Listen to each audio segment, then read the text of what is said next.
Ada suatu kerinduan dalam hati setiap manusia, rasa lapar dalam jiwa, dahaga yang tidak dapat terpuaskan. Jauh di lubuk hati kita menginginkan sesuatu yang lebih dari apa yang ada di dunia ini.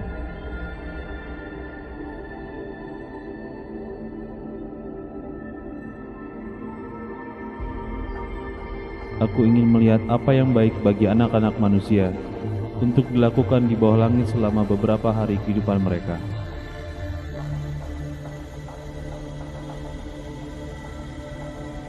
Aku menetapkan hatiku untuk menyelidiki.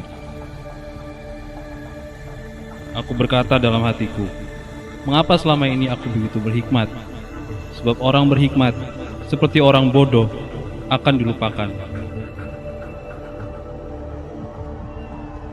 Aku menyemangati tubuhku dengan anggur dan dengan memegang kebodohan.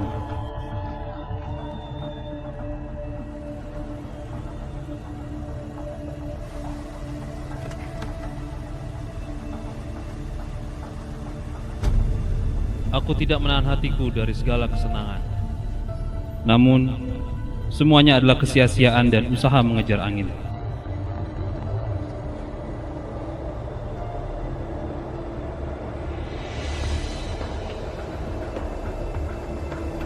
Aku memperbesar pekerjaan-pekerjaanku.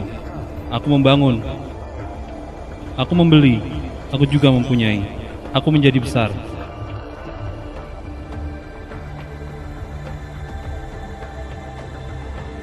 Dia yang cinta kelimpahan tidak akan dipuaskan. Karena itu, hatiku berputus asa.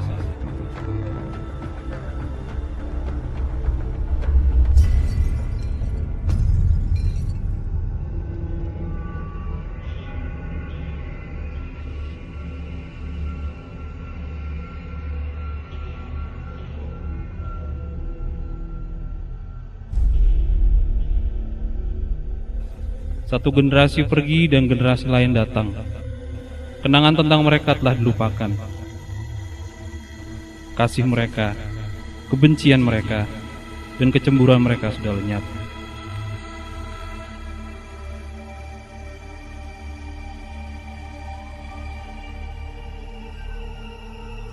Manusia tidak mengetahui waktunya.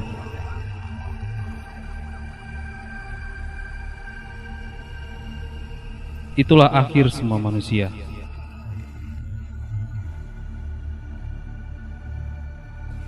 Jiwaku masih mencarinya dan belum kudapati.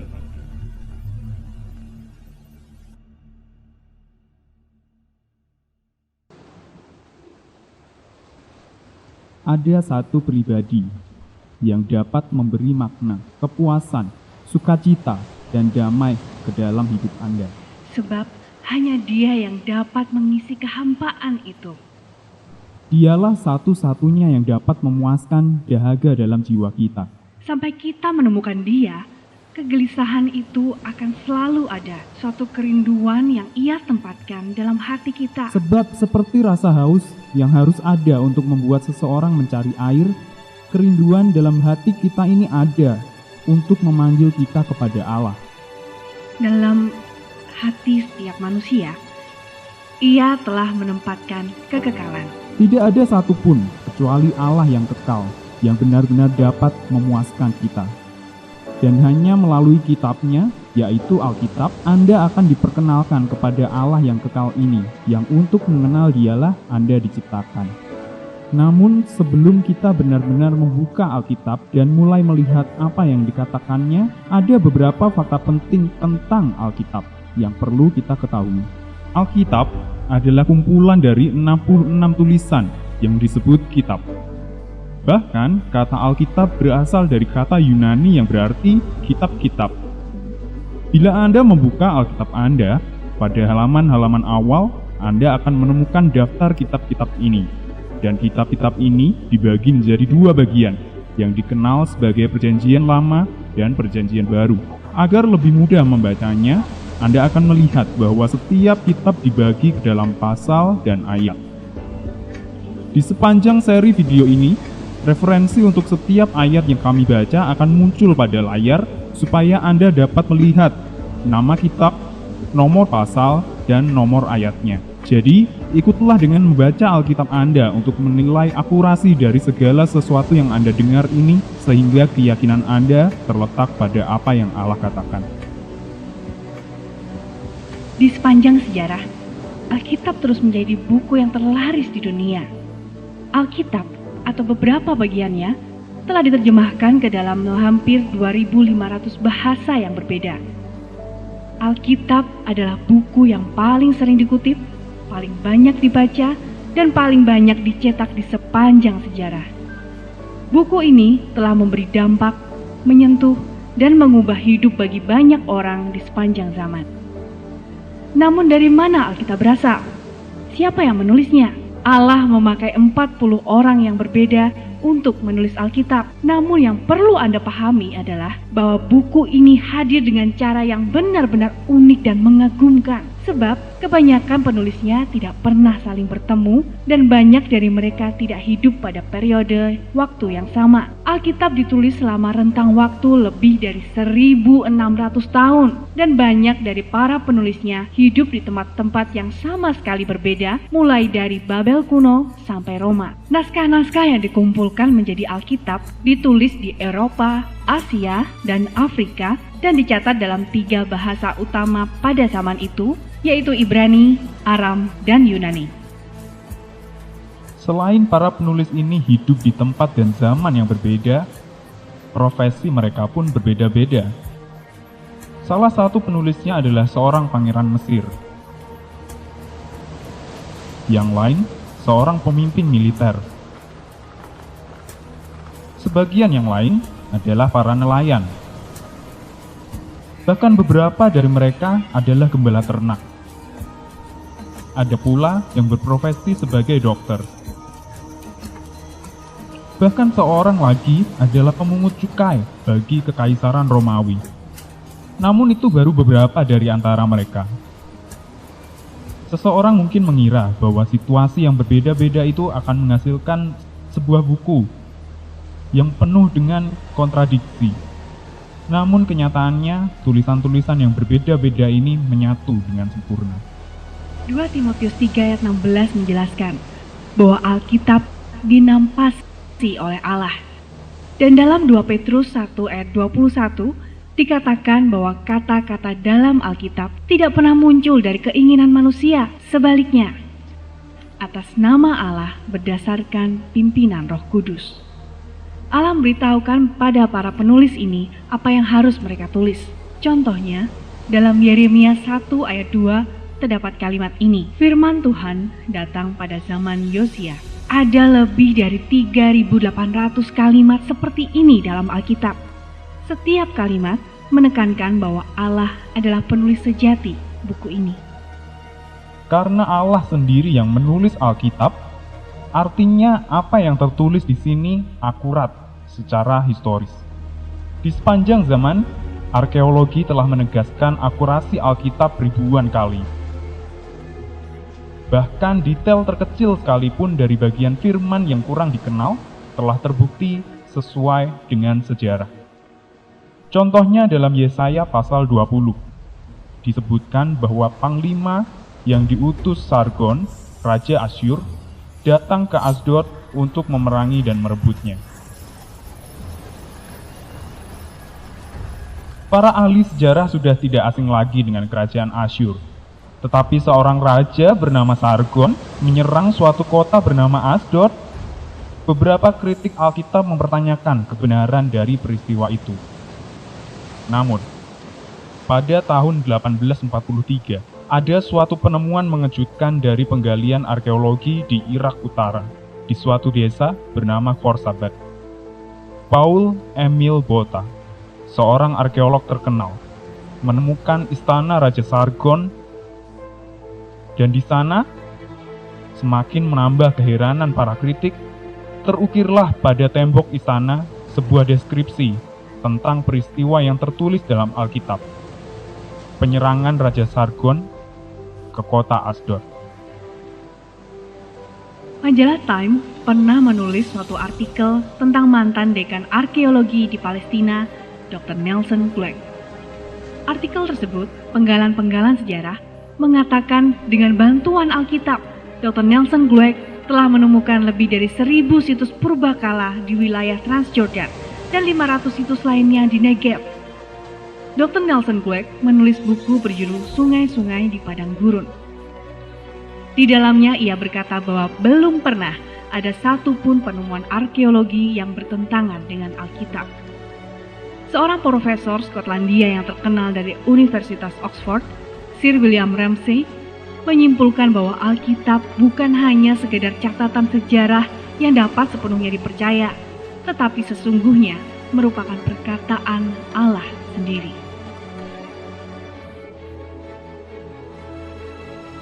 Alkitab berisi ratusan nubuat tentang kejadian-kejadian pada masa depan. Dalam Mazmur 22, Raja Daud menggambarkan tentang penyalipan 800 tahun sebelum cara itu dipakai sebagai suatu bentuk hukuman mati. Dalam Yesaya 44, seorang raja bernama Kores disebutkan namanya 150 tahun sebelum ia memerintah. Dalam Yesaya 39, sang nabi menubuatkan kejatuhan Yerusalem 100 tahun sebelum kota itu direbut oleh bangsa Babel. Juga dalam kitab yang ditulis Daniel, terdapat 135 nubuat dalam pasal 11 saja. Nubuat-nubuat itu begitu tepat menggambarkan berbagai kerajaan utama, peperangan, pertempuran, pernikahan, bahkan pembunuhan. Dan kitab yang sama ini juga meramalkan tentang kebangkitan dan kejatuhan 4 kekaisaran besar: Babel, Media Persia, Yunani, dan Romawi.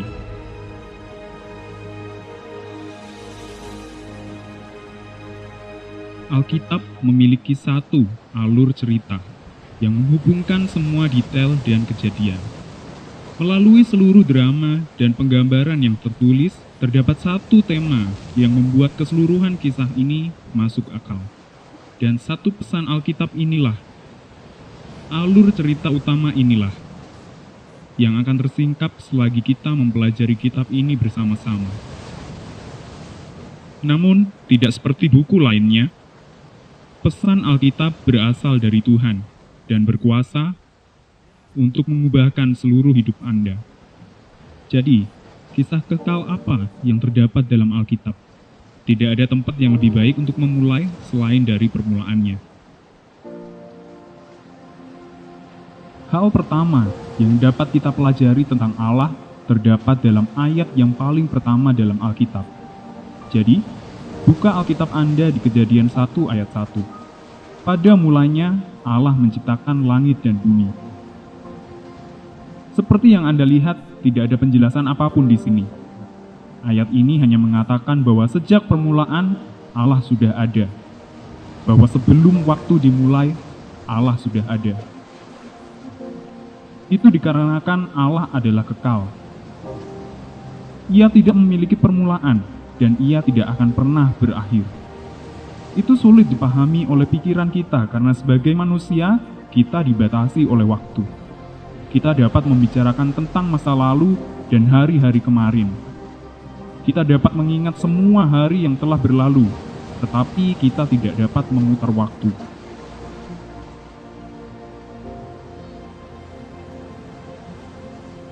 Kita dapat membuat rencana untuk hari esok, bahkan bermimpi tentang masa depan. Tetapi kita tidak dapat mendahului waktu, bahkan tidak semenit pun.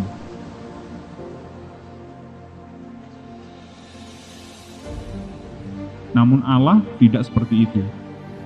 Allah berada di luar waktu.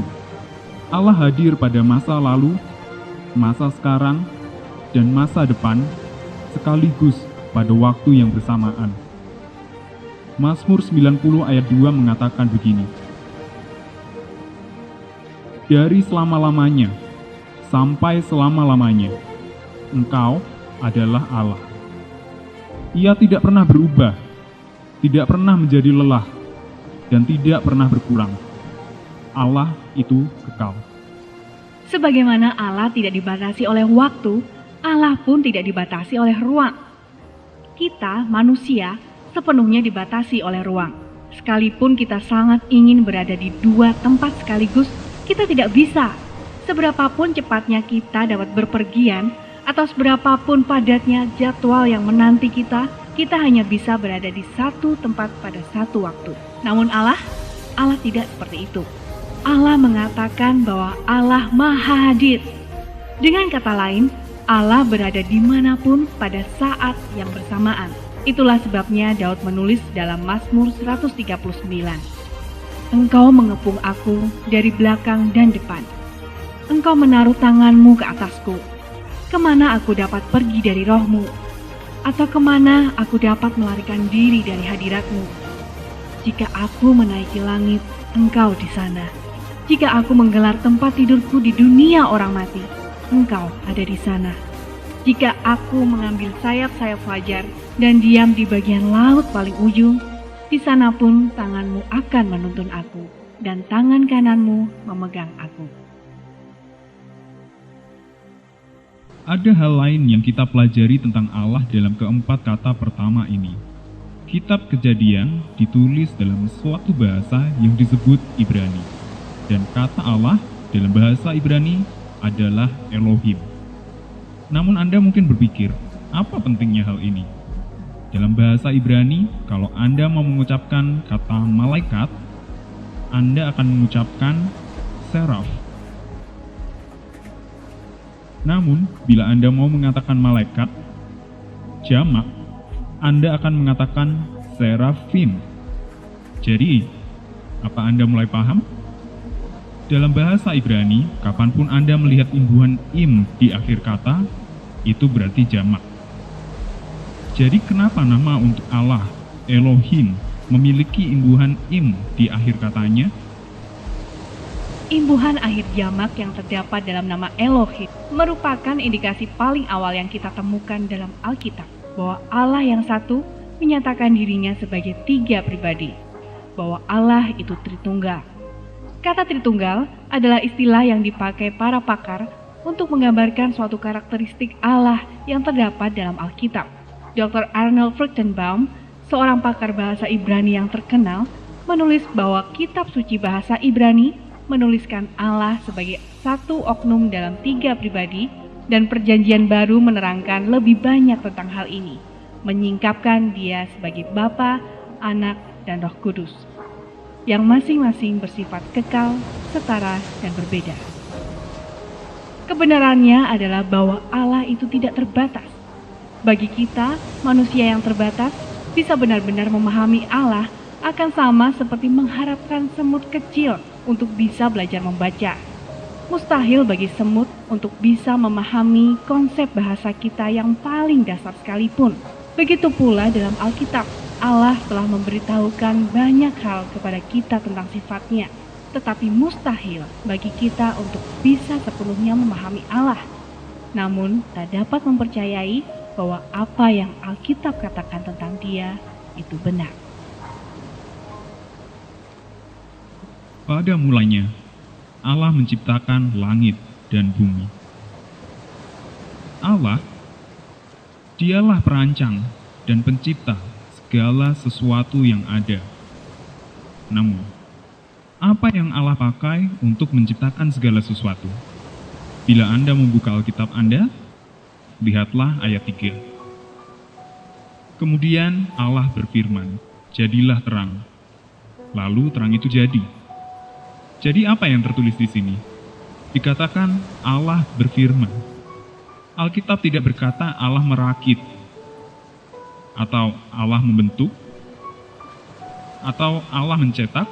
Tidak. Dengan kuasa firman Allah, Ia menciptakan segalanya.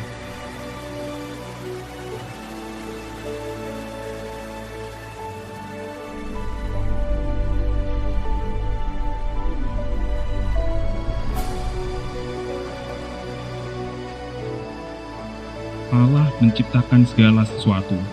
Dan dalam Ibrani 1 ayat 3 kita membaca bahwa Ia pula yang menopang segala sesuatu dengan firman kuasa-Nya. Jadi jika Allah dapat menciptakan segalanya serta menopang alam semesta yang luas ini, apa yang mustahil bagi Allah? Tidak ada. Anda tahu, Lebih dari 50 kali dalam Alkitab, Allah dijelaskan sebagai yang Maha Kuasa. Namun, ketika Anda menghadapi masalah serius dalam keluarga Anda atau dalam hubungan Anda, ketika tantangan di sekolah atau pekerjaan atau dalam hidup terlihat begitu berat, ketika tampaknya tidak ada harapan pada masa depan, kemana Anda pergi? Kepada siapa Anda bertanya? Pergilah kepada pencipta Anda. Sebab apa yang mustahil bagi Anda, tidak mustahil bagi Allah. Dan hanya melalui Alkitablah Anda dapat mengenalnya. Dan Allah yang Maha Kuasa ini berkata dalam firman-Nya, "Datanglah kepadaku, percayalah kepadaku, aku peduli kepadamu." Allah tidak hanya Maha Kuasa, tetapi Alkitab berkata bahwa Allah juga Maha Tahu. Pernahkah Anda merenungkan betapa luasnya pengetahuan yang dibutuhkan untuk merancang langit dan bumi dengan segala detail dan fungsinya yang rumit? Kita melihat dengan takjub lewat teleskop raksasa betapa luas dan rumitnya jagat raya kita. Atau mengamati melalui mikroskop berbagai organisme kecil yang luar biasa dengan struktur DNA yang baru mulai bisa kita singkap. Para ilmuwan terbaik dunia menciptakan mesin terbesar yang pernah ada untuk mempelajari sistem atom yang sangat rumit yang tidak akan pernah dapat kita mengerti sepenuhnya. Namun sang perancang alam semesta ini mengetahuinya sebab Allah Maha Tahu. Mazmur 147 ayat 5 berkata, "Besar Tuhan kita dan berlimpah dalam kuasa, pengertiannya tidak terbilang." Yang lebih mengagumkan lagi adalah bahwa Allah yang sungguh luar biasa ini memahami segala sesuatu dan mengetahui kerumitan alam semesta ini. Allah yang sama ini memilih untuk mengenal saya secara pribadi. Seringkali kita merasa kesepian dan kita berpikir, tidak ada orang yang tahu kalau saya ini ada. Namun melalui buku ini, Alkitab, Anda akan diperkenalkan kepada seseorang yang tidak hanya mengetahui nama Anda, tetapi juga memilih untuk mengenal setiap hal tentang Anda. Mazmur 139 berkata, "Ya Tuhan, Engkau telah memeriksa dan mengenal aku. Engkau tahu kapan aku duduk dan kapan aku bangun. Engkau memahami maksud-maksudku dari kejauhan. Bahkan sebelum sebuah kata di atas lidahku, sesungguhnya ya Tuhan, Engkau tahu segalanya." Pengetahuan seperti itu terlalu ajaib bagiku, itu terlalu tinggi. Aku tidak sanggup mencapainya. Sebab Engkau membentuk bagian dalam tubuhku. Engkau menenun aku di dalam rahim ibuku. Matamu telah melihat janinku. Di dalam kitab-Mu semua tertulis, hari-hari yang akan disusun ketika belum ada satupun darinya. Anda diciptakan oleh Allah yang ajaib ini. Dialah yang dirindukan hati Anda. Itulah sebabnya Allah memberi kita firman-Nya, yaitu Alkitab. Sebab mengenal Dia adalah alasan untuk hidup di dunia ini, melalui suatu hubungan yang jauh melampaui kehidupan ini dan akan bertahan selamanya. Dan hari ini mungkin saja menjadi permulaannya.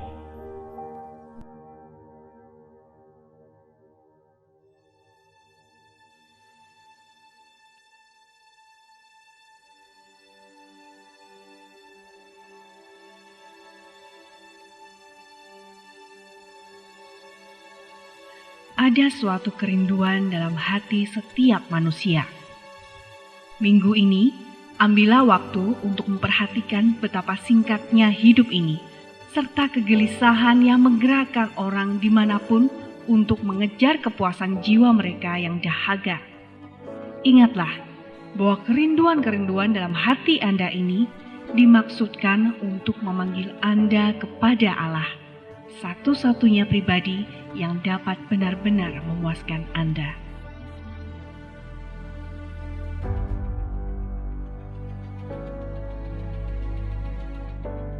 Untuk menulis firman-Nya dalam Alkitab, Allah memakai 40 penulis yang berbeda, yang hidup pada zaman yang berbeda, di tempat yang berbeda-beda, dan dalam 3 bahasa yang berbeda. Namun secara ajaib, dari naskah-naskah yang berbeda ini, timbullah satu kisah yang abadi. Anda pun dapat menguji ribuan penemuan arkeologi yang membuktikan akurasi Alkitab, serta berbagai nubuat mengagumkan yang meramalkan kejadian-kejadian pada masa depan. Saat Anda melakukannya, ingatlah bahwa setiap perkataan buku ini ditulis oleh Allah untuk Anda. Dalam Kejadian 1 ayat 1, kita melihat betapa Allah itu kekal dan Tritunggal. Kita pun melihat bagaimana Ia Maha Kuasa menciptakan dunia ini hanya dengan berfirman. Tantangan yang Anda hadapi dalam hidup ini mungkin tampak mustahil, tetapi semuanya itu tidak mustahil bagi Allah yang Maha Kuasa ini, yang berkata, "Datanglah kepadaku, aku peduli kepadamu."